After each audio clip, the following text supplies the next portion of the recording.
নতুন সিনেমা মুক্তি না পাওয়ায় প্রেক্ষাগৃহে পুরনো সিনেমা চলছে। খোঁজ নিয়ে জানা গিয়েছে বর্তমানে তুফান ও অনেক সিনেমা চালানো হচ্ছে।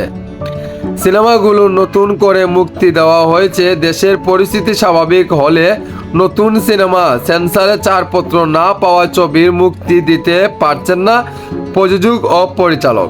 এই তালিকায় রয়েছে ডালিউড সুপারস্টার শাকিব খান অভিনীত বিগ বাজেটের সিনেমা দরদ। প্রথমবারের মতো তাকে নিয়ে পেন ইন্ডিয়ার ছবি বানিয়েছেন নির্মাতা অনন্য মামুন। এই সিনেমার শাকিবের সঙ্গে অভিনয় করেছে বলিউডের অভিনেত্রী সোনাল জোহান। সোনাল জোহানের এত সুন্দর একটা পারফরমেন্স দুর্দান্ত ছিল। শাকিব খানের একটি গান রিলিজ হয়েছে, এমনকি আপনারা লুকগুলো দেখতে পারতেন সোনাল জোহানের সাথে শাকিব খানকে কত সুন্দর স্মার্টলি বানিয়েছে।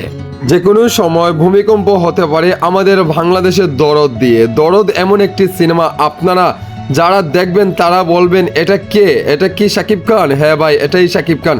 শাকিব খানের লুক এত সুন্দরভাবে পরিবর্তন করেছে আমাদের নির্মাতা অনন্য মামুন। অনন্য মামুন ভাই নতুন একজন শাকিবকে আবিষ্কার করেছে, বলিউডে যাত্রাও শুরু করেছে আমাদের এই শাকিব খান। সো বন্ধুরা, আপনাদের কাছে এই ফ্যানমেড পোস্টারটি কেমন লাগছে অবশ্যই আপনারা কমেন্ট বক্সে জানাবেন।